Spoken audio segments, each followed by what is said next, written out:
What's going on, guys? Thanks for tuning in to another episode of the RGS Gold Standard Podcast. My name is Zach Hernandez, and today I'm joined by my co-host Matt Llewellyn, and we got our guy Mike Andrews of Nothing But Niners, and we're going to be discussing what's going on with this weird smear campaign with Trey Lance this offseason. I see we already have a couple comments in our comment section talking about it's not a smear campaign. We're going to get into why we think it is. Before I throw it over to Matt, if you guys are watching on Twitter, head over to youtube.com/49ers Hive. Join from there so we can actually see and interact with your comments. We're not ignoring you. We just can't see them. So, Matt, is it a smear campaign? What's going on with the media right now? It's definitely a smear campaign. Let me tell you something. If some dude who nobody's ever heard of since he retired from the NFL has to come out and define something called arm fitness, just this new made-up term, for a kid that what do we talk arm fitness? What does that even mean? You know, and he's saying, oh, you could fix it by working out in the off season. I don't know. Are you watching the videos? This is just real weird. The whole situation is weird. You think about all the guys that are coming into their second year, right? Trevor Lawrence, 17 picks, 12 touchdowns. You know, Zach Wilson, more interceptions than touchdowns. Justin Fields, more interceptions than touchdowns. Mac Jones, 5 picks in his last 4 games, looked completely overmatched in the playoffs. No questions about any of those guys. Lawrence gets, it's Jacksonville. Oh, it was Urban Meyer. Wilson gets, it's the Jets. The Jets suck. Justin Fields Matt Nagy was a terrible coach, right? And then Mac Jones, I don't know. That's who everybody apparently wanted in the national media for the 49ers. Trey Lance, the guy that we've seen the least, that had more touchdowns than interceptions in the 2 regular season games that he started, all of a sudden, his arm is going to burn out. Oh, he's not going to be able to make it. What are you talking about? It's not a smear campaign. That's absolutely what it is. I've never seen more people just make up stuff. You know, the Matt Lombardos, the whoever else, the Chris Harris, whatever you want to say. You know, Chris Sims still bent that his boy Kyle Shanahan didn't tell him he was taking Trey Lance. It's so weird to me. I don't get it. And I've never seen so many people what seems like actively rooting for a kid to fail. I don't understand it at all. It's really weird. Some of the comments, I'm going to read real quick and I'm going to throw it to Mike. There's no smear campaign. Earn the starting job. Win some games. Lance doesn't need this PR nonsense. Ken Martin said it is a smear campaign. If you smear his name before the campaign or even say it, or even during it, you say things that may not be true. I agree. I think it is some weird sort of PR that's going on. And Matt, I think you said it best, is which other second-year quarterbacks are getting these weird questions, like you said, arm fitness, arm fatigue. I mean, it's like I kind of said jokingly, do we even know that he could stand up for 4 quarters? It's like these things are not questioned about any other quarterback, let alone player. Mike, is it a smear campaign? What is going on with Trey Lance right now, and what's your opinion on it? Yeah, guys. I mean, look, it's definitely a smear campaign, but it's also people trying to get clicks and interactions, right? Like, again, we're weaponizing our fan base, and we react to the negativity harder than anybody else that I know. Like, you'll see you go through this person's timeline, right, and you'll see 20 likes here, 30 likes there, right? And then you go to this tweet and there's 7,000 of them. And then there's, 4,000 retweets. And all of a sudden this is as big as most popular tweet. But it's 100% a smear campaign. But there's 2 sides to it, right? Like they want to see this kid do well. Everyone does, including the 49ers. But they're still Jimmy Garoppolo. I'm going to play devil's advocate for this whole segment, okay? What if the Niners told this guy to tweet this out? If the Niners can convince just one team that they're not satisfied with Trey Lance, and they want Jimmy Garoppolo to be their starter on week 1, Jimmy Garoppolo's value, no matter what it is, has increased a little bit. No matter what it is. So what if that's the case? I mean, I think it's a good question. Go ahead, Matt. I don't know. Listen, we all know math. We've been doing math for a long time. If they want to double Jimmy Garoppolo's value, his value is 0. So 2 times 0 is still 0. Nobody wants this bum. Coming off of shoulder surgery, I shouldn't say bum. He's a starting level quarterback, but everybody knows what Jimmy is. And the reason why they drafted Trey was because Jimmy couldn't stay healthy. Lo and behold, what's happening? Jimmy is having another injury, another surgery or whatever. And that's fine. I actually think it's not the 49ers. I think it's Jimmy stans that are having an axe to grind with Trey Lance because their boy's getting replaced. And that's part of it, I think, too. It's just, you can't, arm fitness is something you worry about, like when a baseball pitcher is coming back from like a Tommy John surgery, right? You're just like, okay, we're going to only let you pitch like 50, 60 pitches in a start because we want to, work your arm up. Football, I mean, come on now. Trey Lance clearly has a cannon. And it's getting so bad now that Jimmy Garoppolo's best friend on the team, George Kittle, is now doing media rounds talking about how excited he is for Trey Lance, that, he's doing things that boggle his mind in practice and stuff like that. It's one of those things where it's people making things up because they have an agenda. And, maybe Mike's right. Maybe it is for clicks. But I'll tell you, one person who's super happy about all this Trey Lance development, and that's Deebo Samuel, because he's getting away scot-free with all the stuff that he pulled. The news cycle moves fast, and he's apparently being forgotten about and all his stuff. Kittle even came out and said that he's in a good place now. We're just going to forget that he, tried to blow his way out of town with a little social media temper tantrum, I guess. But the narrative against Trey Lance to me is just out of control, and I've never seen something like this in my entire life. Agreed. Before we move on to what George Kittle has been saying, I want to get to the kind of the root of the issue. And this isn't the only thing that's been said negatively about Trey Lance, but I guess it's kind of the latest thing. So we can start with this. And this is from Ryan Harris of the Broncos, formerly of the Broncos. Quote, "I'm here to tell you, after people I've talked to, everyone I've spoken to expected Jimmy Garoppolo to start week 1. From players I've talked to and coaches I've talked to who are at the 49ers, Trey Lance is really leaving a lot to be desired in terms of the fitness of his arm, whether or not he could digest the playbook and can really start to process the game at a high level." I don't know. I could be remembering wrong, but I swear I remember Kyle Shanahan saying he basically had the whole playbook down by like he week did say 4. That. He did right? say that. Yep. So he has the entire playbook in his head. It's just up to him getting on the field and seeing blitzes. And that's like, that's one thing. The second thing is you lost me at arm fitness, dude. I mean, the dude has a cannon and nobody has ever said anything but that. And you're telling me all of a sudden his arm's just going to get super tired for no reason? Like, get out of here. You have no room to base that off of.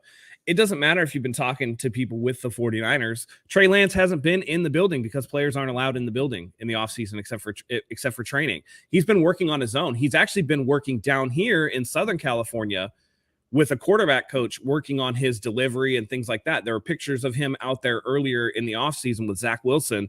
They were working together.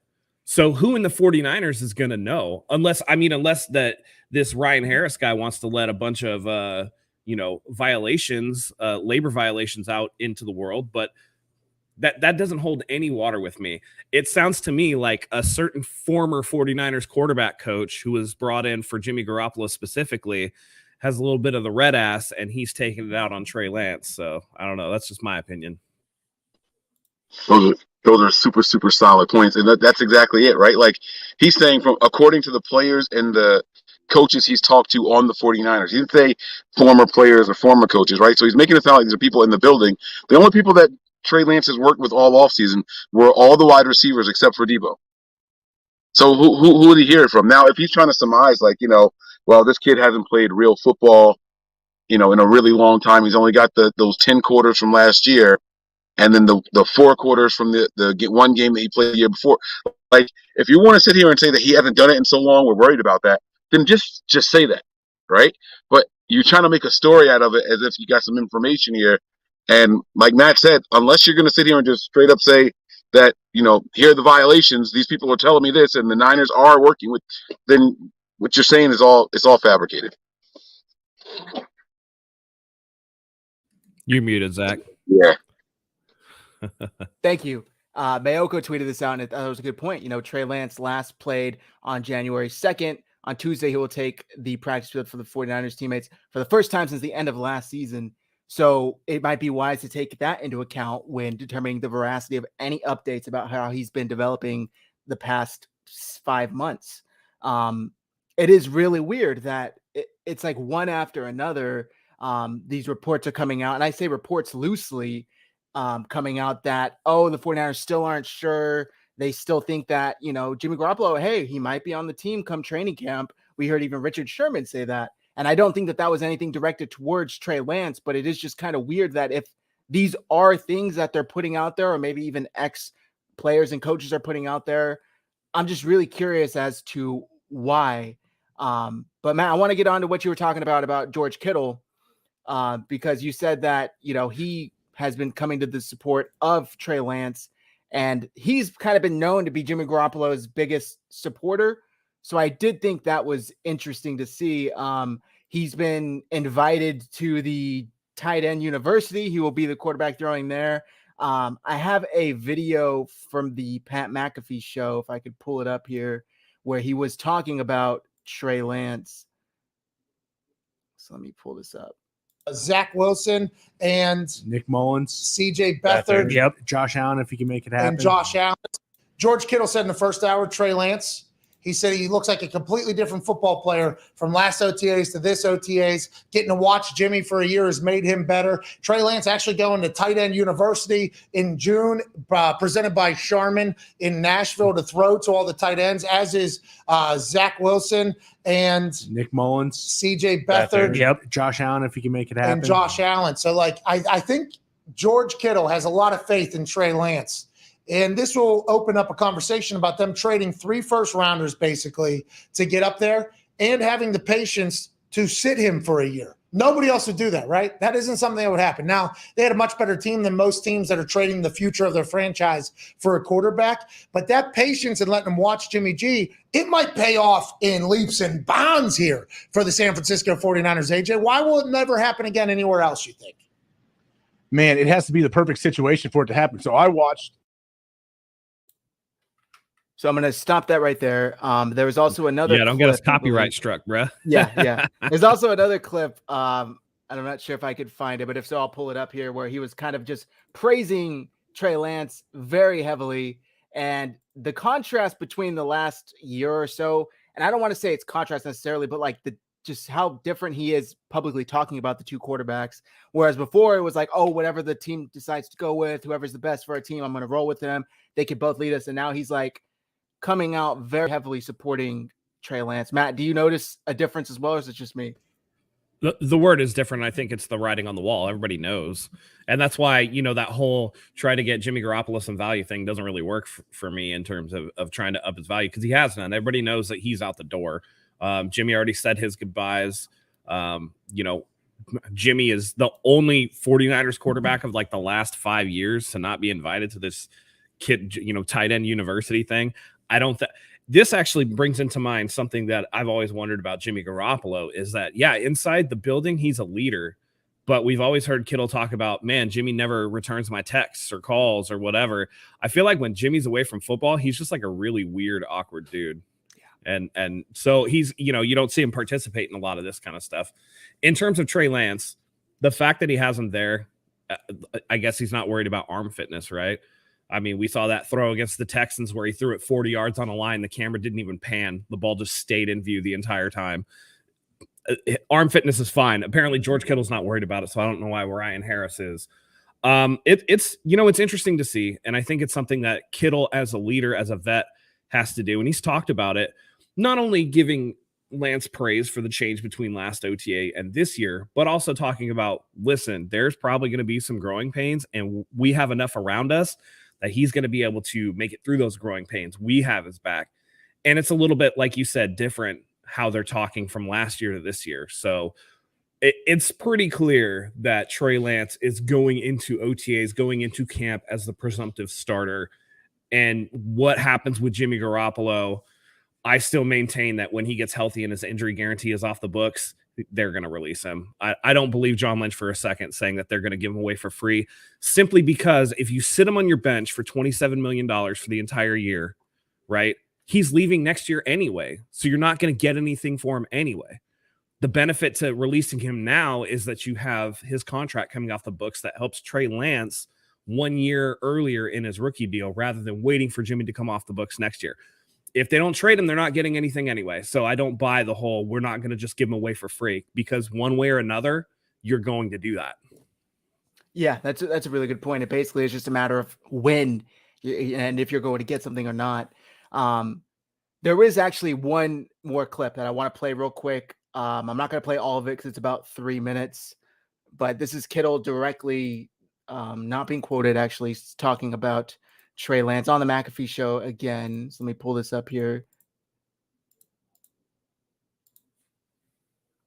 You like Trey Lance, huh? You love the way he plays, love the way he operates. How about how he handled the whole situation last year? I mean, this is isn't it kind of awkward situation going on over there, or not at all? I mean, some would say it's definitely awkward. I mean, you trade 3 first-round picks for a quarterback. Like, there's writing on the wall. Like, it is what it is. It's the NFL. It's a profession. Everyone's trying to bring in younger, better, cheaper players. And then that's just the way the league is. And so there is an awkwardness to it, I guess. But at the end of the day, we're all here on the same team, and we're trying to win Super Bowl. So it's the lucky thing that we have here at the Niners is I feel like we have a fantastic culture of guys that just want to get better every day, and we love everybody in our locker room. And so, Jimmy G could have, he could have been a dick and said, it's not my job, not my responsibility to take care of this guy and put him under my wing. But instead what he did is he was a professional every single day. He didn't complain one time. He showed up, he worked, he started, he got us to an NFC championship game and helped Trey along the way. And so I thought Trey took a bunch of steps forward. And for Trey to become a really good quarterback in the NFL, he needs reps. And so once this kid gets a lot of reps, just watch out, because some of the things I've seen him do in practice kind of mind-boggle me. So I'm waiting for it. Yeah, he's considered. So we can end it there before we get copyrighted, like Matt said. But yeah, I mean, he talked about how it could be awkward. He talked about, Jimmy Garoppolo could have done things differently. And this kind of goes into what Mike and I talked about in our last show with how Jimmy Garoppolo, from the point of view of the media and maybe fans outside, handled this correctly as a professional quarterback. Mike, I'm going to throw it to you. What do you make out of George Kittle maybe going, on the other end of being completely in the middle between the two quarterbacks publicly? Now he's cited more to Trey Lance. Do you agree with Matt that it kind of signals that the 49ers are ready to commit to him as a starter? Yeah, it's perfectly echoing what Kyle Shanahan and John Lynch have said from the very beginning. We're not in a rush to start this kid. We don't need to start him. So all of last year, George was pro Jimmy, right? And then this offseason, John Lynch and Kyle said, hey, yeah, we tried to trade him. We actually had some interested buyers, but then he had that surgery, and that made everything go cold. All right? The reason we were trying to trade him was because we were comfortable with Lance going forward. We felt like Lance is in a better position to beat out Jimmy right now, and that's why we were comfortable with trying to trade Jimmy now. So Kittle's everything that Kittle's saying and doing is aligned with exactly what John Lynch and Kyle Shanahan have been saying. Jimmy was the guy last year. Trey's the guy this year. Let's go. I'm team quarterback. You could put Brock Purdy back there. If Kittle thought that Purdy was going to be the guy, he'd be pro Purdy in the press also. Okay, I like that. Matt, I'm going to throw it back to you. Did the 49ers maybe, how do I put this, overvalue Jimmy Garoppolo?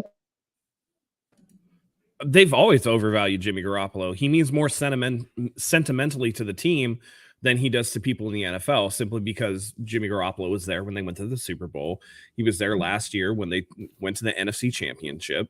And it's looking through rose-colored glasses. You look at Jimmy Garoppolo's playoff stats. He has more interceptions than touchdowns.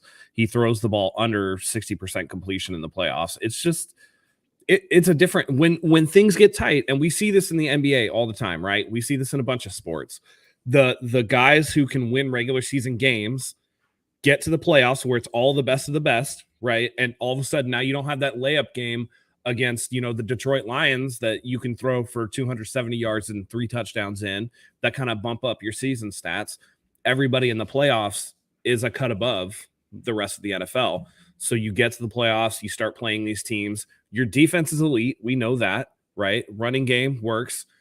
Every time that we've been in a playoff game and somebody finally takes away what the 49ers like to do, which is run the ball and control the clock, and it's been up to Jimmy Garoppolo to win the game or take over the game, he hasn't been able to do it. The rest of the league can see this, but for whatever reason, because he's in the building, because he's a nice guy, because he's nice to look at, whatever the case is with Lynch and Shanahan, they have this overvalue of Jimmy Garoppolo. And like I've always said, you got 2 NFC championship games and a Super Bowl appearance out of Jimmy Garoppolo. You don't need to win the trade twice. What you need now is the cap space to surround your quarterback of the future. So as soon as you're able to, and you can get him off the books without having to pay him $7.4 million for the injury guarantee, get him out of here. Eat the 1.4. There's going to be guys that are surprise cuts in camp that, are available late that you can pick up that'll be cheap additions for the team. Guys like Treader, the center, is still out there. You know, those are guys that you can potentially bring in once you see what you've got. I mean, the undrafted guys are great. I'm excited about Donovan West. I think he's going to be great. But if he's not, then there's options out there, and you need that money off the books, whether it's paying Debo or it's getting ready to pay Nick Bosa. Him just sitting there, they're not keeping him for $27 million as a backup. I don't care what anybody says. I don't care what John Lynch says. John Lynch could look me in my eyes and tell me, and I'm gonna be like, "You're a liar, dude." Like, because it doesn't make any sense. So they overvalue him until they don't, you know. And I think the rest of the NFL is making it real clear what they think of Jimmy, and that's going to eventually creep in, and they'll finally get the message. Yeah. What's up? If Jimmy Garoppolo was cut, how long do you think he'd go without being on the team? A day. Well, here's the thing: as a starter or as a backup? No, either way, just on a team. He can get picked up pretty quick, but as a starting quarterback, I don't think there's a spot for him out there. So do you think that Jimmy could go into a building and compete? Can you think of at least 5 teams that he can go somewhere and compete right away? Like once he's clear, right? So we're looking for this July, August area. So let me be clear. Let's fast forward to that point where he can pass the physical and he's able to start throwing and stuff, which is, I think, also the reason why he's not going to this tight end camp thing, right? Because he can't even throw yet. But once he's cleared has he been, though? That's my thing. This is the second year they did it. He didn't do it last year. Oh, I don't know about last year. He probably didn't. He doesn't seem like he does anything with the team in the offseason. Right. He's doing like Lamborghini commercials and sponsorships and stuff like that, right? But fast forward to the end of July and August, he can go somewhere and compete. There's at least 5 teams that he can go somewhere and compete for, right? I think we all agree there. Mm-hmm. He might not win the starting job. Maybe he will, but he can go somewhere and compete. A lower salary and minimal trade compensation is Jimmy Garoppolo's value to another team. So we can wait for him to be cut. We can wait it out. Or we can offer a. You guys got me? Yeah. I'm sorry about that. Or we could offer a 5th round pick and, rework his contract where he's only getting $6 or $7 million and he can come in here and compete. We'll load it up with incentives. I don't think the 49ers overvalue Jimmy Garoppolo. I think the stands overvalue Jimmy. I think the Niners know he's not worth 24, 25, 26, 27 million to this team this year. Last year, he was worth that. The NFC Championship says he was worth that last year. We didn't get the production that we wanted to see out of him, but we got the wins and we went pretty far with him here. That shows his value. But is he a starter this year for this team? If Trey Lance is who we think he is, then the answer is no. That doesn't mean that he doesn't have a value somewhere else in the league. I'm not going to trade for him either with a bum shoulder. And what if there's a setback? I'm going to wait till he's cleared everything. Then we can start negotiating again later on. I do think that there's some sort of value there for him. And not only that, you have to wait for the Baker Mayfield coin to drop. Mm-hmm. Baker Mayfield is not going to stay in Cleveland. That's an untenable situation.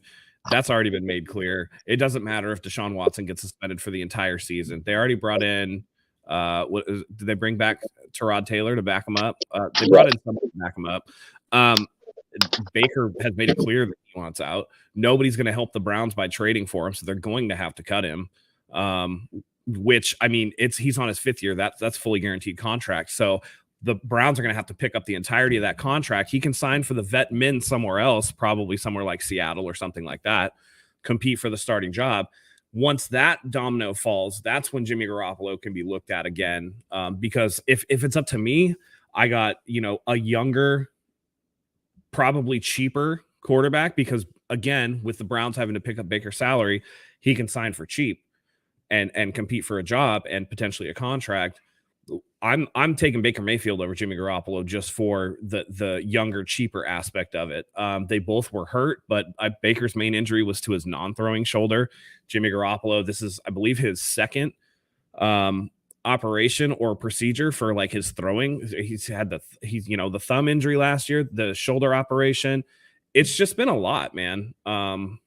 I think that they have to wait for that.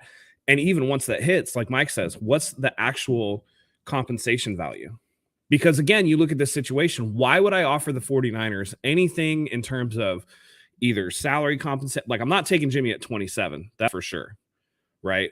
And I'm not giving up a bunch of draft picks because guess what? Just like the Cleveland situation, this is a really awkward situation. And I feel like it could be a poison pill for that locker room to have Jimmy Garoppolo, the $27 million backup, sitting in that locker room going into the season. I just don't think that's going to happen.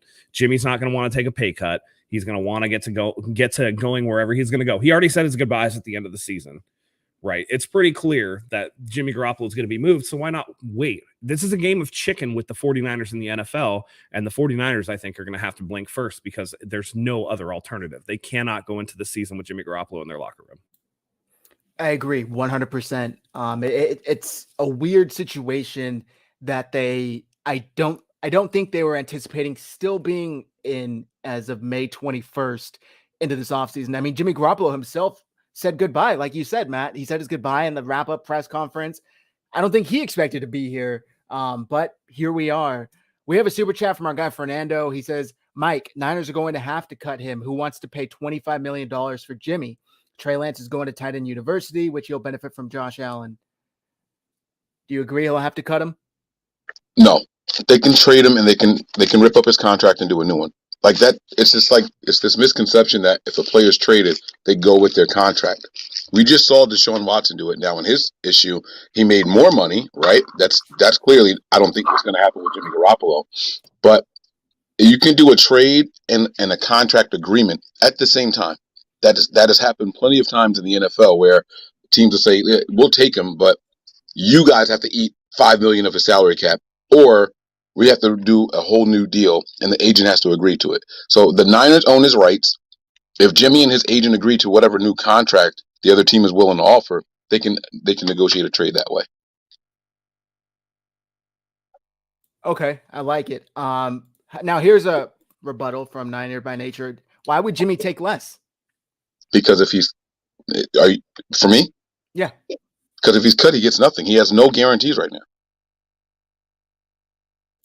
Exactly. So it's basically you're going to take a little less and come here maybe with a chance to compete, or you get nothing and you risk it, take a risk on the open market. Maybe you get something. I don't know. The 49ers, this whole situation has been very, very difficult to navigate. Matt, is there anything you want to add before I move on? I can't remember where I saw it, but I believe that Jimmy Garoppolo's contract becomes guaranteed if he makes the final 53. So it's week to week. I think there's language in the. I'll have to look for it, but I believe that there's language in the contract. All right, so moving on.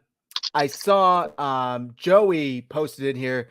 There's a report that the Panthers still want Jimmy or Baker if another team pays a portion of the salary, and that's correct. That's per Steve Reed of the Associated Press down in Charlotte, North Carolina. He tweeted out yesterday, as I've reported several times, the Panthers are still interested in Baker Mayfield or Jimmy Garoppolo at quarterback, but in order for a trade to take place, the other team would have to agree to pick up a large portion of their salary. Nothing has changed on that front for weeks. Matt, I'm going to throw it back to you. Why would the 49ers agree to? Is it that valuable to move him that they would agree to pay a portion of the salary? No, I mean, that doesn't make any sense either. You're essentially paying. Here's the thing. What are these teams going to offer? Like, say, oh, we'll take Jimmy off your hands for a 5th round pick, but you have to pay, let's just say, $7 million of his salary. Okay, well, look at the rookie pay scale slot, and that 7th round pick is worth a lot less than $5 million. I'd rather cut him. You know what I mean? Like the value isn't there. I'm telling you guys right now, he's going to get cut. Nobody's going to trade for him. He's going to get cut. That they had their opportunity. And, it was this offseason was one of the craziest in terms of quarterback musical chairs. This quarterback going here, that quarterback going there. Tom Brady retires for 3 weeks, which is like unheard of or whatever, right? All this stuff, and then Jimmy Garoppolo goes, oh, guess what? I need shoulder surgery. And it's like, all right, well, remove that piece from the board. and now all the chairs are filled, and Jimmy Garoppolo is trying to be late to the dance floor. Like, where am I going to go? Yeah. There's no real opportunity. Houston wants to see what they have in Davis Mills, whether you believe him or not. I mean, I feel like Davis Mills is like young Jimmy Garoppolo with a longer neck.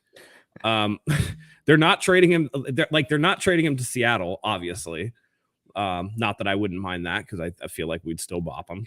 Yeah. But like, Seattle's going to be in on Baker Mayfield. The only place that he really is likely to go would be Carolina, but Carolina's not going to trade for him. They'll sit and wait. It's, I don't know, man. And then there was talk of, they'll trade back Sam Darnold. Like, Sam Darnold's $18 million contract. That's not good either. I don't see a world where Jimmy Garoppolo gets moved for the 49ers having to take take part of that salary responsibility back on. I agree. Niner Gang Pod, okay, so he has it. He has it fully guaranteed if he's on the roster week 1, and if he gets hurt, then it's fully guaranteed. I knew there was some language. Okay, that's my mistake. But I mean, honestly, just cut him. Just wait until he can pass a physical and cut him. Mike, are you able to make an argument that the 49ers should pay a portion to get him off the roster, like Steve Reed of AP is suggesting the Panthers want? That's tough. And I understand why the Panthers want it. It's not because of Jimmy. It's because of the guarantee, that 5th-year option for Sam Darnold. It's tough. Like Matt said, the value of the salary versus, the draft capital that you're willing to give up. It would have to be some decent draft capital for us to say, yeah, we're going to eat any amount of it. Like, we can let him go and walk away from it all. So now you have to incentivize us to not only send him to you, but eat some of the money that we're trying to save. That's the purpose of us letting him go in the first place, is to save the money. So I don't see it. I don't see that happening. I don't. Now, here's an interesting question I'm going to pose to Matt as a resident medical expert. Do you think there's a chance that Jimmy Garoppolo and his agent maybe envisioned this happening and decided to opt for a surgery that maybe wasn't 100% necessary to then be on that, the 49ers can't cut him because he's owed the money due to his injury guarantee? Am I totally being conspiratorial here? No, because if he's not on the roster week 1, even if he's injured, right? And let's just say he fails his physical, because he's going to get a physical in July or whatever it is, right? And he fails the physical, then the 49ers are just going to eat the $7 million to cut him rather than eat the $25 million. He'll never see week 1 if he's not healthy. And I don't think he's going to see week 1 for the 49ers if he's healthy. One way or another, Jimmy Garoppolo is going to be gone.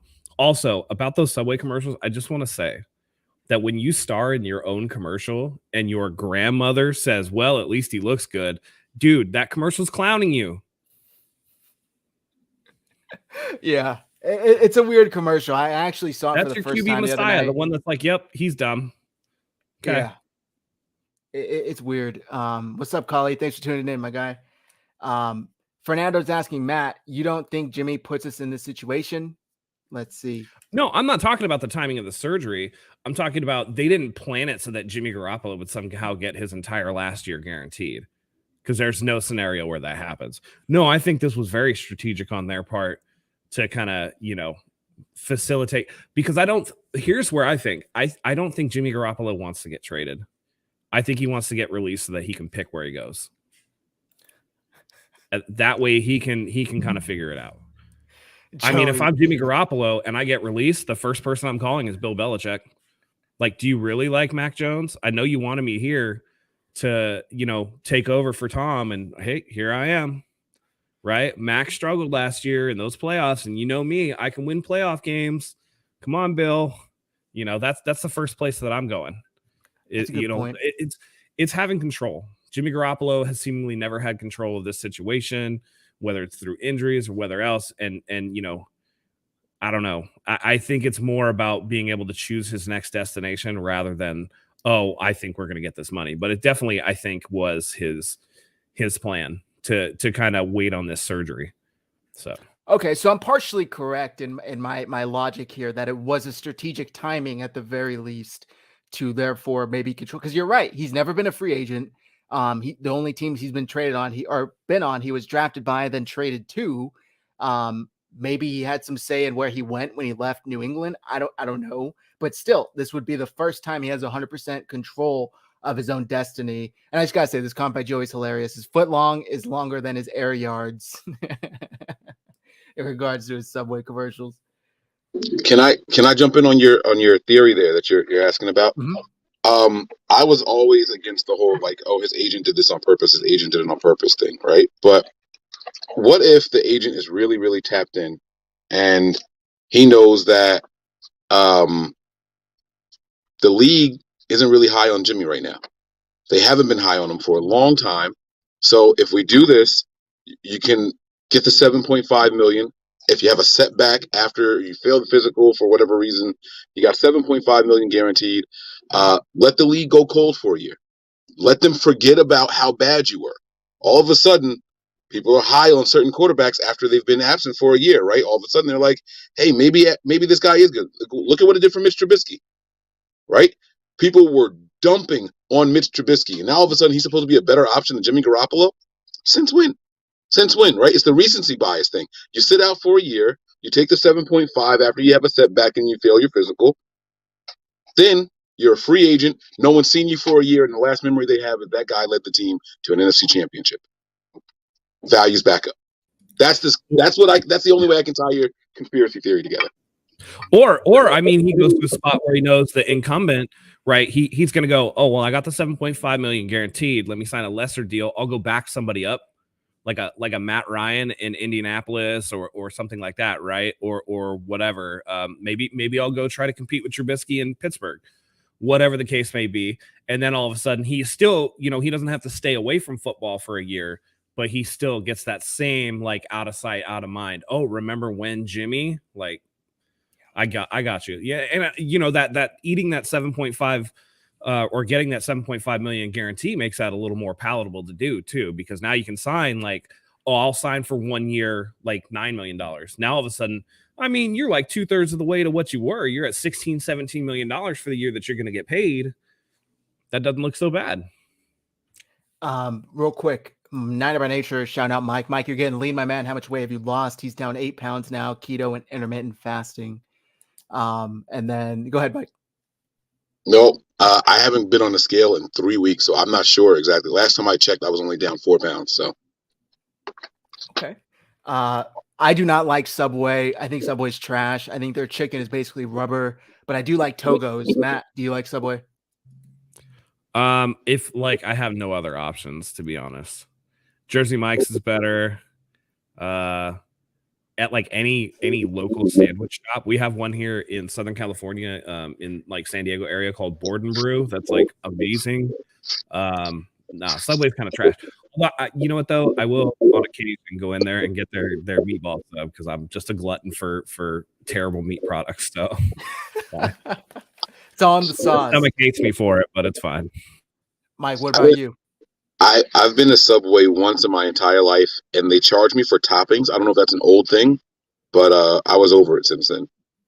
Like I ordered an Italian hoagie, and they're like, "All right, what toppings?" I'm like, lettuce, tomato, onions, hot pepper. Like I'm pointing them all out, and like they added to the total price, and I've never been back since then. So that is strange. I thought it was supposed to be all included. Yeah. So this was like I was working for the state. This is over a decade ago, well over a decade ago.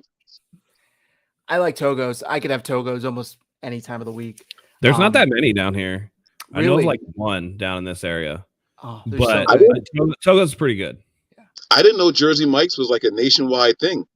Here I am in my New Jersey bias thinking like it started here and it's only around the local states, Pennsylvania, New York, New Jersey type of thing. And he said Jersey Mike thought it was just for Mike's in New Jersey. Yeah, like gotta get it Mike's way. Have you had their the portobello mushroom chicken sandwich? No, I don't mess with mushrooms, bro. I don't either, but listen, that thing is incredible. All right, I'm gonna shut up. I'm not advertising. Shut up.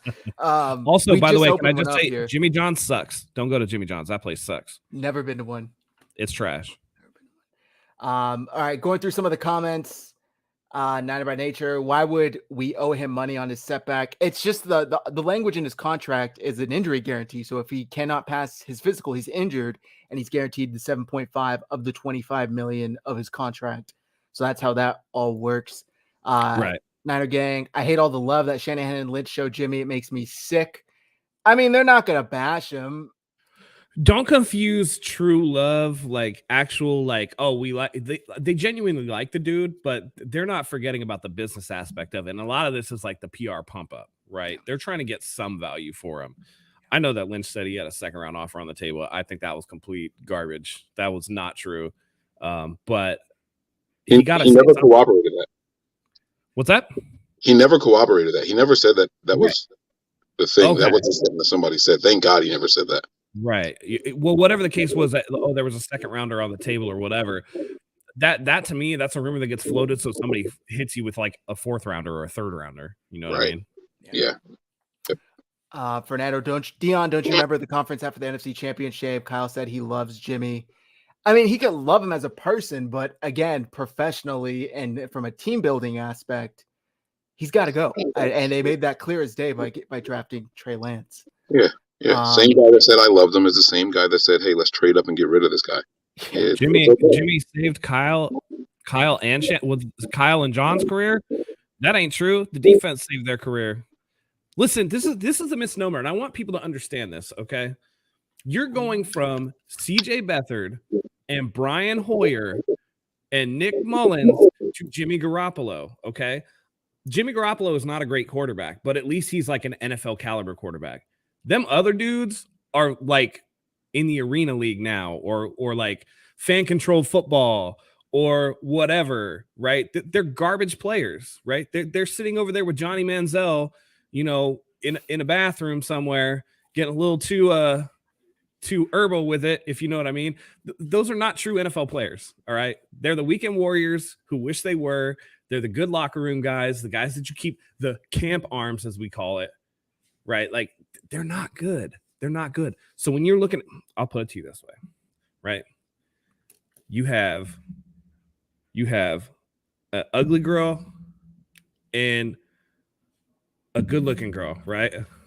You know what? I can't. Nope. I'm gonna get in trouble. I can't. All I'm gonna say is Jimmy Garoppolo is an NFL caliber quarterback. So he's going to look good in comparison to that straight garbage that you had there before. The rest of the team can be great. How many great teams have we seen not make the playoffs or not do this because their quarterback got hurt and they had to roll with some garbage dude? And that's Shanahan had to work with scraps. And Jimmy makes that look good by comparison. But in comparison to other NFL quarterbacks, starting level NFL quarterbacks, Jimmy Garoppolo is not good.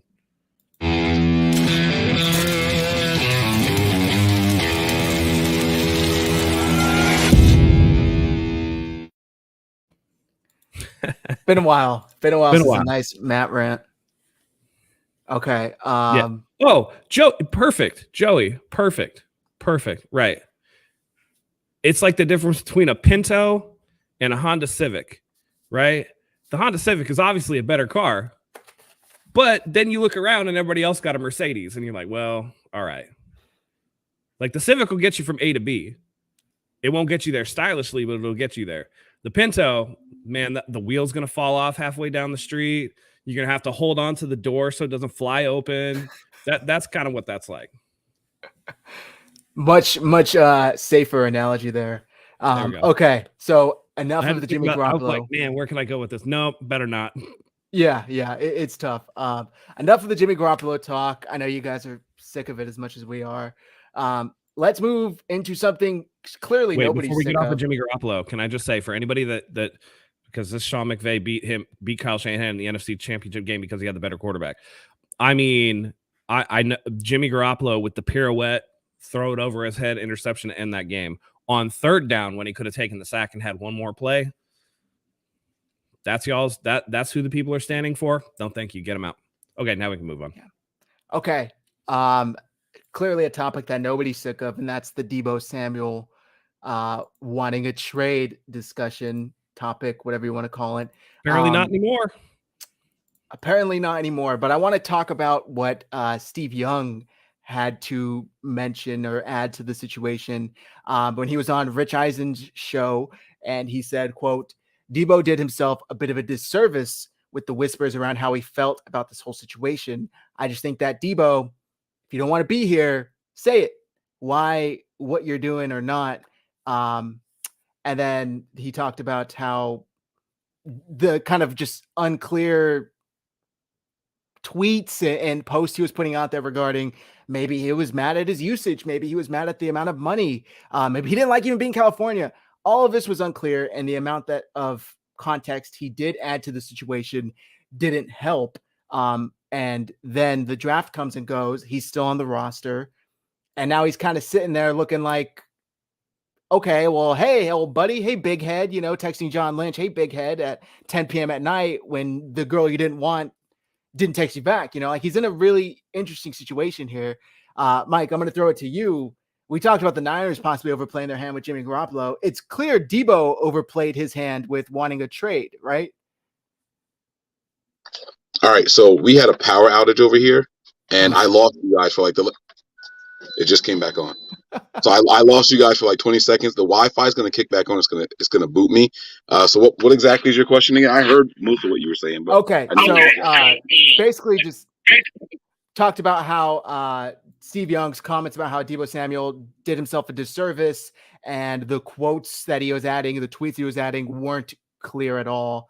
And my question to you was, it's clear, just like the Niners might have overplayed their hand with Jimmy Garoppolo situation, Debo Samuel has overplayed his hand with wanting a trade out of San Francisco. No, I don't think so. I think Debo got what he wanted out of the situation, right? So you act like you're upset. You act like you want to leave. Everyone's going to tell you, oh, you can't do anything. You can't go anywhere. You request a trade. 49ers grant permission for that trade, and then you're allowed to hear what the market is as far as contract value goes for your client, right? This whole thing where we own his rights, he can't do anything. He's only allowed to negotiate his contract with the 49ers. Once he requested that trade and they open it up, they granted permission for him to seek trade options. Those trades included, this is what we'll give you, Niners for him, and this is what we'll give you, Debo, as far as compensation. That's what he wanted out of this. I really believe that was his end game all along, to find out what the market would be. Now we know where to slot him in as far as pay goes, because other teams showed you this is what we would have given him if we had executed a trade. Okay, I could totally see that. Interesting perspective for sure. Yeah. My thing is, like, he's got 3 wide receiver guys that are coming up for contracts, right? And we saw what AJ Brown got. So that kind of set the market for Debo in terms of like where you slot him against AJ Brown. Now Debo might get a little bit more or whatever, because he's going second. But I think they kind of figured it out. And I think he's trying to balance a bunch of things. You don't want your guys to just straight up go, right? Okay, AJ Brown signs. Now Debo signs for like way more. I think there's something to what Mike said where you feel around the league for what each of these guys is worth, because I think DK Metcalf is his other one. DK is probably going to get the most. I mean, DK scores the most touchdowns. That's going to be something that they're going to talk about. But AJ Brown gets his with a lower guaranteed number than I thought he was going to get. And I think that's informative that Debo and AJ Brown were both up for trades and both could kind of do that. Hey, let's talk about, I got 2 clients up for grabs, Debo and AJ Brown. Like, what do you want to give? What's the contract going to look like? And I think there's something to that. And also the fact that Debo can sit there and, act like he's mad about stuff and just kind of get an attaboy from the team. I think that's important too. Like, hey, you're important to us. I know we used you a lot last year, and I know you might not necessarily be happy with that, but we needed you. Sometimes that attaboy is something you want to hear too. And this Trey Lance stuff is like the easiest out for him, because the minute he steps back into the building, his teammates aren't going to care, because everybody's going to be like, you know what? I'm all about, you getting your money. That's how players are. That's how most of the fans are. And as soon as he steps out onto the field and catches a touchdown pass, then all the fans are going to be like, no, we're good. Yeah, that was it. No more. All forgiven. I know I won't. I know Mike won't. I mean, how long did I hold it against Raheem most hurt that he held out for more money? So, I mean, Debo is not on my list anymore of Christmas cards. Let's just say that. But, you know, I root for the team. So if he's on the team, obviously I'm a root for him. But in terms of who I want to see wide receiver one, let's go BA. Okay, I like that. Seems like we're all in agreement that this has definitely, I don't want to say ruined his image like Hung Fat saying here on the chat, but it's definitely negatively impacted how the fans view him, just like Raheem Mostert may have, or Robbie Gold may have when he held out for more money as well. Mike, can he bounce back from this? Is this something, and the majority of fans, let me just put it that way, the majority of fans that may have negatively or thought of him negatively because of everything that's happened with his trade request, is he able to bounce back and maybe win most of those fans back, or is it at a point of no return? Most of the fans never left. Most of the fans are like, oh, he's right. Oh, he's right. They overused him. Give him whatever he wants. Back up the Brinks truck. So, like Matt said, first touchdown, everyone's going to be like, yay, all hail Debo. You know what I'm saying? He likes getting the ball. He wasn't overused. He wanted the ball. He's calling for the ball in the playoffs. He's going to Kyle, hey, give me the ball. He wanted the ball. He didn't get overused. If anything, you ask him, he didn't have the ball in his hands enough. Even the Pro Bowl interview, you know, how do you like being used this way? And da-da-da-da. He was like, I like any way that I can get the ball in my hands. Those are his words. And that wasn't contract negotiation. That was him in the moment. Going wide back, by the way. Right. He sold shirts with it written on like that's what his thing was, right? He wanted the ball in his hands. He wanted it. This was all finding ways to see what his value is. And I think the difference is the amount of time that he's missed as compared to those other wide receivers that this agent is trying to figure out the money for, right? So if this agent's in a tough spot to figure out exactly what his value is, let me see what other teams are willing to pay this guy so we can use that as a gauge. And now we know what we're going in here negotiating with. And the other thing is, as far as people forgiving him and all that stuff, I knew what it was when Fred Warner and Kittle both said we had our contract negotiations and we're here for him, but he hasn't asked us anything. So that right there told me that this wasn't really about negotiating anything at all. He wasn't really unhappy because everything he said he was unhappy with, he turned around 2 weeks later and did it. I don't like being in Los Angeles. He's in Los Angeles partying it up. I don't like California. I'm not training in California. He's training in California.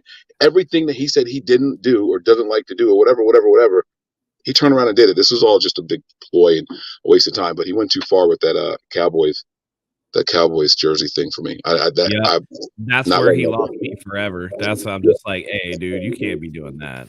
Yeah. That was the straw that broke the camel's back. Yeah. I do think it's an interesting take that basically him and his agent were trying to get a preview of what these contracts would look like if he tested free agency after next season. Granted, he wasn't franchise tagged. Well, think about it this way. He's got the three clients, right? DK has been the most healthy and the most productive. Then you have AJ Brown, who has had some injury issues, but has also been way productive. And then you have Debo, who's kind of had the most, right? But had the most productive season out of any of them this last season. So you're trying to balance all these things. And it's no wonder that Debo came out and did all this stuff, but it was AJ Brown that got moved and got the new contract, which kind of he's like the middle road between the other two. So we'll see. And I think that there's a lot, and I didn't think about it before Mike brought it up. I think there's a lot to that notion that, hey, they're trying to see what the value is for the three guys. Because at least that way, and that gives the agent an out too, right? Because he's not going to sit there and be like, well, Debo, you've been injured. You haven't been as productive as the other two, so you shouldn't ask for as much. He's letting other people dictate, hey, this is the value, this is the value, this is the value. And that helps him out and maintain his report to his clients. So I think there's a lot to that. And I think that it's no wonder that the guy that is perceived as the least productive and most injured was also the loudest to try to set the market for the other two.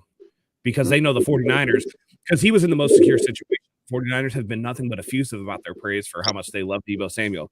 So Deebo is in, the best situation in terms of being able to do that and getting away with it. DK Metcalf, they traded away Russell Wilson. They can talk about keeping DK all they want, but that's a very, to me, I can't even believe that Pete Carroll is still there this year. He's certainly not going to be there after this year, right? That whole situation is messed up. He's not going to want to sit there and take passes from Drew Lock. The same thing with AJ Brown in Tennessee, coming up on his contract, maybe doesn't necessarily like it there. He's been a little injured. They bring in Julio. Not that Julio has been fantastic or whatever, but that's also a team that could potentially start to be in transition as they move away from Ryan Tannehill. I mean, they just drafted the kid from Liberty. I'm blanking on his name now. Malik Willis. They drafted Malik Willis. There could be transition there. Debo's in the most stable situation with the best team and the team that loves him the most, so he can do those things. All right. I love it. Just had to share that little update on Debo Samuel. Moving on to Javon Kinlaw. I don't know if you guys have seen these videos I'm going to share right now. Javon Kinlaw, man, it's looking like he might be back. So let's see. We've talked about his knee injury, the surgery that he had, the surgeons believing that they may have found exactly what was causing the issue, the root of the issue. And he shared this to his story. Shout out to NB9ers. They reposted the story. So I'm going to play it now. I'm going to mute it so we don't get copyright because there's music playing. But check this out. Definitely able to strengthen that knee. He don't skip legs day, that's for sure. Dude, his legs are almost as big as Nick Bosa's. So I'm bulletproof like 50 Cent. Honestly, I know that a lot of people were out on Javon Kinlaw. I understood the mechanism of what the knee was, and I've always been on the train if he can get that knee fixed that he was going to be something. I think this is going to be an arrival year for him, to be honest. I agree. I mean, we talked about it, and if they really could have addressed what was the root issue, he's a beast. I mean, we saw last year just when he left with the injury, how much the run defense declined until they were able to figure it out and plug these holes, and they moved Armstead back in the middle. But I do think that, hey, if he's back at fully healthy, this is going to be a dangerous front seven for the 49ers. Mike, are you as positive as Javon Kinlaw as myself and Matt are?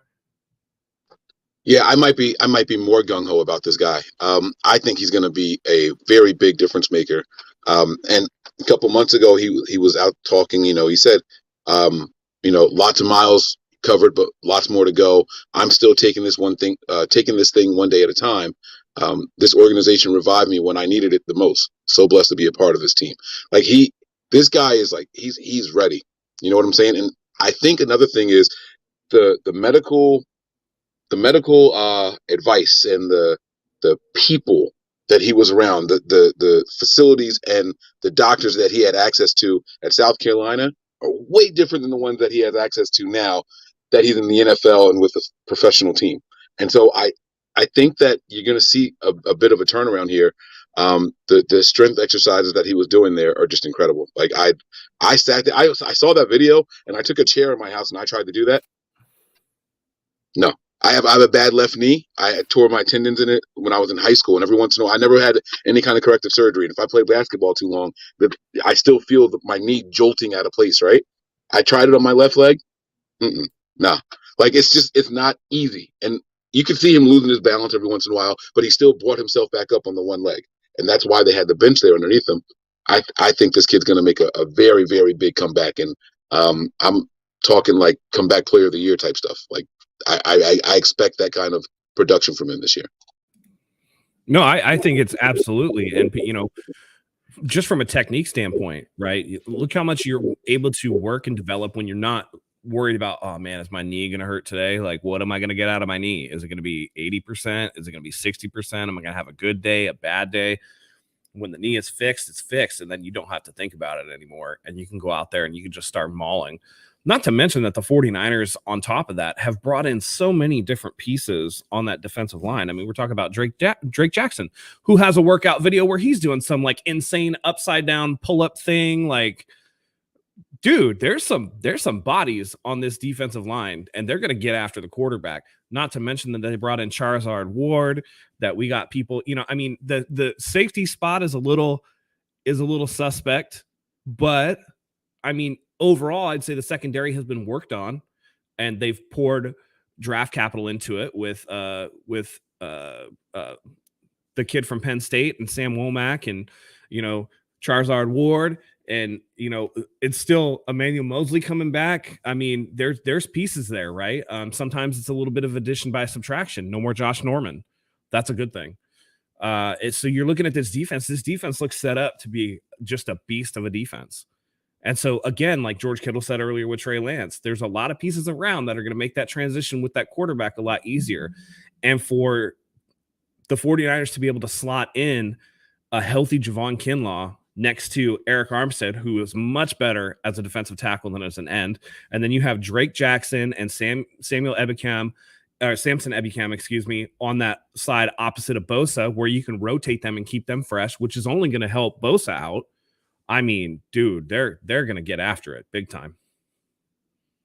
We've showed Have this. you guys? Go ahead. Oh, sorry. Go ahead. No. Go ahead. Have you guys seen D Ford's Instagram? Yes. Am I foolish to sit here and say that he's suggesting he's going to play again this year? I talked about this a couple of weeks ago when he first started posting these things. He's posting these highlights of himself and talking about, I can't wait to get after the quarterback again. I mean, I don't know. Matt has repeatedly told me that I'm foolish to expect anything out of him anymore because I keep getting let down. So I don't know. If witches were fishes, we'd be living in an ocean. You know what I'm saying? Like, I don't see it happening with the mechanism, the injury that he has, his upper back, neck, and he hasn't been able to do it for, I mean, we're looking at the last season he played any extended amount of time was 2019. He played a couple games in 2020 and he hasn't been able to play since. I'm sorry, man. I just prove me wrong and I'll gladly eat crow. But at this point, I think that the direction that they've moved with their draft picks, with the way that they've been signing people, tell you what they think of D Ford. And I think it's more likely that he can't pass another physical, and then they try to get him an injury designation to reduce some of that salary cap number. That's just my opinion. I have his Instagram pulled up, and yeah, like 7 of his last 9 posts are 49ers related, sack highlights. Is it him like working out though? Because Javon Kinlaw goes, my knee feels better. Watch me do these one-legged squats. And D Ford's like, I can't wait to play football. Look at my old highlights. There's a difference there. No, that's a very, very, very good point. But the captions, though, like, I don't know, it's the captions and the videos that were like getting me. Like, I don't know. But you are absolutely right. There are no workout videos or anything like that. No running with a parachute. Right? The power of positivity or whatever. Like, say your affirming phrases because it gets you pumped up. I think that's a lot of what this is. Oh, yeah, I'm definitely going to be back, because he can't allow what if I'm not back into his mind, because that'll derail the whole thing. The proof is in the pudding for me when I see Javon Kinlaw doing those sick one-legged squats on that knee that he got repaired. I'm like, okay, knee's fixed, because you wouldn't be able to do that otherwise. Whereas like old highlights, that tells me you're living in the past and you know your best days are behind you and you're just trying to convince yourself that it's not. So then who's more likely to provide any kind of contribution to the 49ers this year? Easy. No, wait. D Ford or Jason Verrett? I know my answer. Yeah, I think it's Jason Verrett. Yeah. I agree. Because, listen, and here's the thing, too, and I think that this is just from a medical point of view, you can't do anything without your core, right? You're talking about an upper back neck injury. That's huge. And you're talking about a contact game where the way that he has to leverage himself is against other players with contact, with that leverage pushing against that mechanism of your body the entire time. Jason Verrett, regardless of his lower body injuries, doesn't play the game at the same contact level that D Ford does. And I'll put it to you this way too. The bar is really low. I think Jason Verrett will play like 1 or 2 games and then probably get hurt again, but I don't think D Ford ever sees an NFL field again. So low bar for me. Yeah, I'd have to agree with you. And also I think, Jason Verrett, although his injuries have been consistent, it's not a reoccurring injury that's keeping him out. It's, this got hurt, but he's healed from each one individually. I think this is his second ACL, but it's in the other knee, right? Yeah. So and actually, if that's the case, I think Odell Beckham is the same knee, which is very concerning to me. But I don't know if Jason Verrett is the opposite knee, but there were studies that go out that you're far more likely to tear your opposite ACL if you have one tear than if you don't have any ACL tears and you're going to tear an ACL, if that makes sense. So I have his injury history pulled up here. This is kind of crazy that this is like just readily available here. I know he did the Achilles. I know that one. Yeah, it was his knee ACL tear September 12th, and then it was the Achilles tear 2018. 2019 was his knee patella sprain, it says. So I only see, ACL was 2016. This is all on the same leg, though. Everything is, I don't know if I'm allowed to put this up here. Can I flip my camera around? Oh, guess not. But if you guys can see that, it's all on the same side of his body. Can you see that? Mm-hmm. Yeah. Okay. Well, then two ACLs in one knee, mate. That's yikes. Chance of injury in 2022, 95%. You can see that. Oh. Yeah.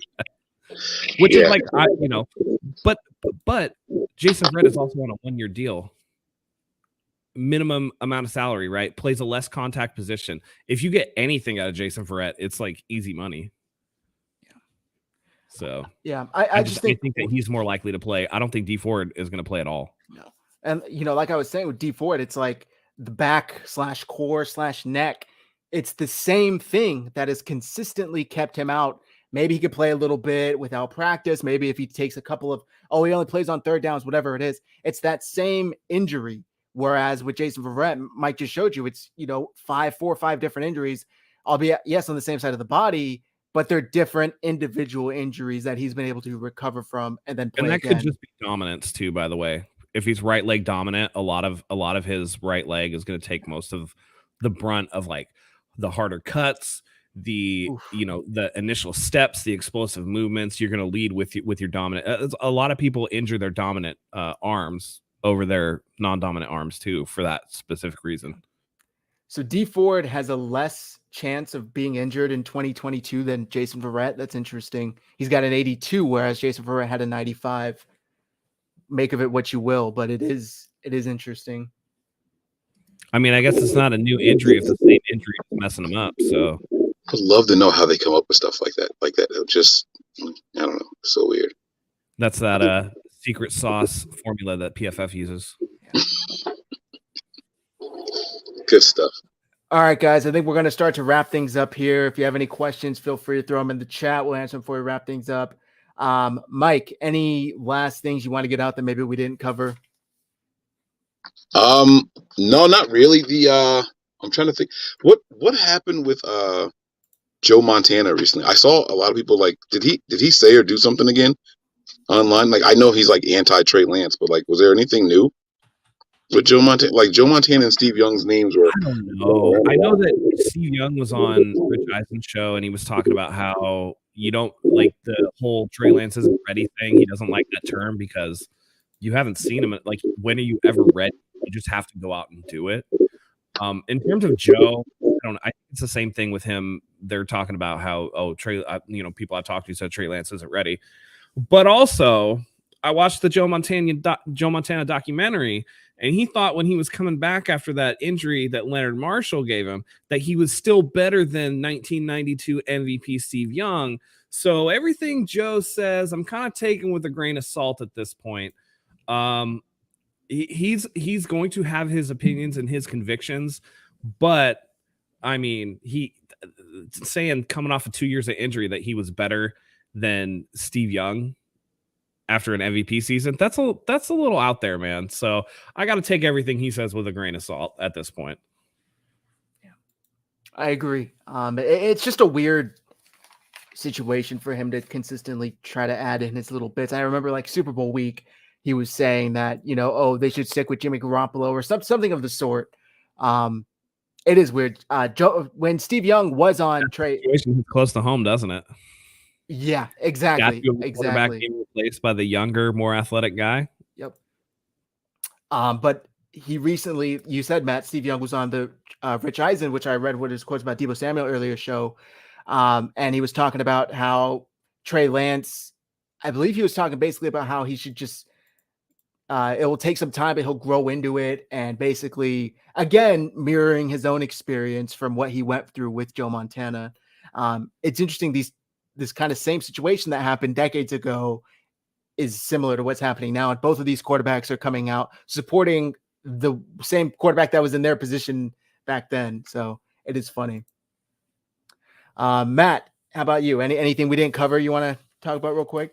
I just want to say that the smear campaign against Trey Lance is utterly ridiculous.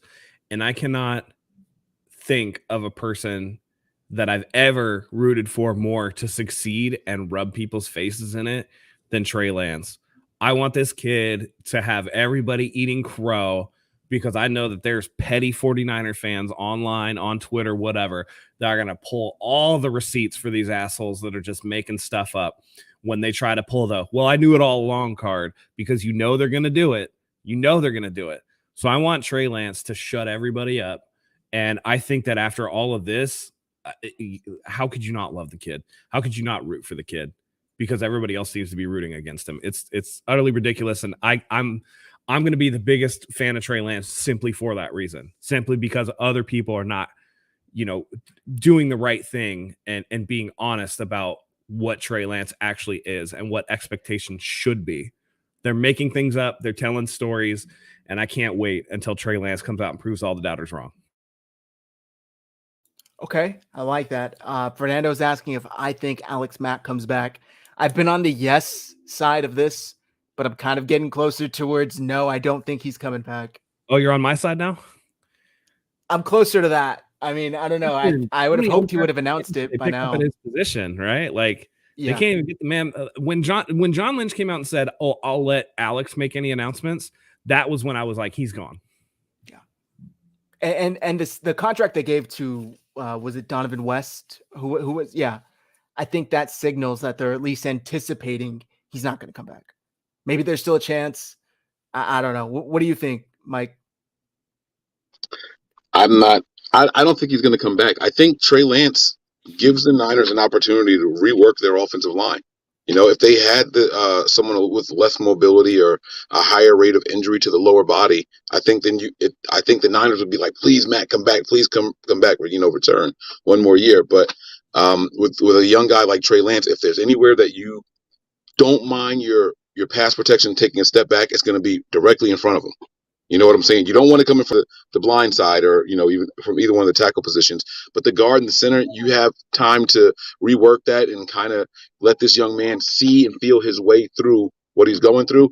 The transition to Trey Lance means Alex Mack is not as necessary to come back. And you even heard John Lynch and Kyle both say about, can a rookie center come in here and do what Alex Mack did for the Niners last year? They said no, but they also wouldn't have to. Our centers aren't required to read the defenses for the rest of the offensive line and things like that. So they're already kind of putting that out there that he's not necessary. If he comes back, great, but if not, we don't need him. So I don't think so. I don't think he's coming back. Okay. I think also on that, I disagree with that comment, by the way, that Patrick Garcia made. Patrick Garcia said it's a race thing. I don't think that's why people are hating on Trey Lance. I think it's because they love Jimmy. Yeah. Show me the black athlete that doesn't stand up for black rights. Like this is not like fans doing this. This is national media doing this too. Yeah, that's true. So I disagree with this. Is he saying this is why some people don't like Trey Lance? Yes. Mm-hmm. He's saying that's why the smear campaign is going against Trey Lance, and I don't agree with that. Oh, okay. I see what you're saying. Yeah. Are there going to be scumbags out there that do feel like this? I'm sure there are, because there's scumbags everywhere in the world. But in terms of like the mainstream media and stuff like this being reported on Colin Cowherd's show and things like that, I don't think that's it at all. Right. I agree. Ryan Harris, the Broncos player that we talked about, I don't think that's coming from a racial standpoint. I don't think Ryan Harris is against black rights either. He's not exactly a white dude. So, but and again, like you said, Matt, are there terrible people out there that of course come? Yes, definitely. Everywhere. But these are not the ones that these reports and sources say are coming from. So that's what we're talking about. We're not even addressing the people that are Right. Twitter My problem bots. comes when you watch people like Trevor Lawrence struggle through what he struggled with, and Zach Wilson struggled through what he struggled with, and Justin Fields struggled through what he struggled with. And the dude that's played the least amount of games and had the best statistical performance out of all of them, and who you could see has like the juice, like that's the guy that you're going to pick on and single out. Nah, dude, there's something wrong there. It goes to, that has nothing to do with the person. I think it has to do with people's narratives in terms of players. And I think a lot of it has to do with people standing for Jimmy Garoppolo after he took them to the NFC Championship game and being mad that their boy is getting replaced. All right. On that note, I think we're going to wrap things up here. Hit like, hit subscribe. If you do so, I am told that we will personally deliver goodies to your front door. So hit like, hit subscribe. We are reaching our goal of 6 billion subscribers, closer and closer every day. Hit subscribe, guys. It really does support the show. Drop a comment if you're watching after the show. It helps the algorithm. Very scientific. I won't get into it. Mike, I want to thank you very much for coming on. It's always a pleasure having you on. Let the folks know. Again, you got a much larger show, so I'm sure they already know, but let the folks know where to find you. Yeah, if you guys are looking for us, man, find us at Nothing But Niners. You can spell that all the way out on YouTube, all right? YouTube.com/Nothing But Niners. I really wanted – oh, wait. Is it NB? Yeah, no, it is Nothing But Niners. I was going to say I wanted to get NB9ers, but someone else has that already, believe it or not. So we have to stick with the long, drawn-out Nothing But Niners spelled all the way out. And over there, we're ready to rock and roll. You know what I'm saying? That's it. Yep. I love it. Go check out Nothing But Niners. Follow Mike on Twitter as well. Handles on the screen. And yeah, Joey, thank you for the reminder. OTAs begin on Monday. So next show we will be discussing all they that. show up at the building on Monday. They start practicing on Tuesday. Yeah. Okay. Mike, Big Papa wants to know, does NBN have a schedule that you guys are on? Yeah, regular scheduled shows are Tuesdays and Thursdays. If you guys are on Patreon, we are going to start once OTAs begin, actually. So starting next week, we're going to be doing at least 2 extra shows over there. Depends on what tier you're on. We have 3 different tiers. So it's patreon.com/NB9ERS. Select the tier that you want. You're guaranteed to get at least 2 more shows over there, depending on the tier that you're in. But Tuesdays and Thursdays for Nothing But Niners, breaking news videos. And then when the regular season gets here, we are live on our Patreon during the entire game with the people. You guys are welcome to jump in and watch with us. That's dope, guys. Go support him. Go check out the Patreon, like Mike said. Our handles are on the screen for Twitter. Go follow us on Twitter. You can follow 49ers Hive at 49ers Hive, RGS Pod at RGS Pod. Before we wrap things up, though, I got a new shipment of my Acre Gold. Look at this. There's one of these actually has right. The gold stamp is back, baby. The gold stamp is back. You guys can start subscribing, start buying, gold for as little as $50 a month. Shout out to Acre Gold because they are apparently don't have the banner. That's all right. They are bringing you the show today. So click the link in the description. Start buying gold for as little as $50 a month. The days are over where you have to fork out hundreds of dollars to get these gigantic gold bars at your front door. Once you reach the market price of 2.5 grams, Acre Gold will discreetly send you a gold bar in the mail. Like I said, I am up to 4 of these babies. I know I have 3 boxes here, but one of them has 2. Don't ask me why. That's just how it came. And then there you go. Oh, actually, I was wrong. One of them actually has 3. So I'm up to 5 bars of gold, 2.5 grams. And I bought this all slowly over a long period of time. It's like an investment. You put $50 away every month, but it's going towards gold. So again, click the link in the description. Shout out to Acre Gold. It's only right to sponsor the Red and Gold Standard podcast. Click the link in the bio. Start buying gold today. All right, guys, that's going to do it for today's show. We appreciate all of you tuning in. We will be live probably again during the week or next weekend, if not to go. And we're gonna start stepping up content too as the season gets rolling. I'm actually glad that I finally got to do this with you on, Mike. It's been a while. Yeah, man, it's always fun to bounce stuff off of people. You know what I mean? So I told Zach I really enjoy being a guest on someone else's show. It's just the time is so hard for me right now, especially this time of year. But getting on here with you guys, I had a blast. I really did. Anytime, man. All right. Thank you, everybody. Matt, you want to go ahead and wrap things up for us? Absolutely. Thank you as always for joining us. We love having you here. Again, shout outs to Mike from Nothing But Niners, who That's right, we lost him. We might have just lost him. That's fine. But yeah, we love having you here as always. It's the winning season, baby. We're gonna see. Trey is gonna prove the haters wrong this year. I can feel it in my guts. That all starts with OTAs. It starts with Tight End University. It starts with all this stuff. Football season is just around the corner, guys. So thank you as always again for joining us. And until next time, go Niners.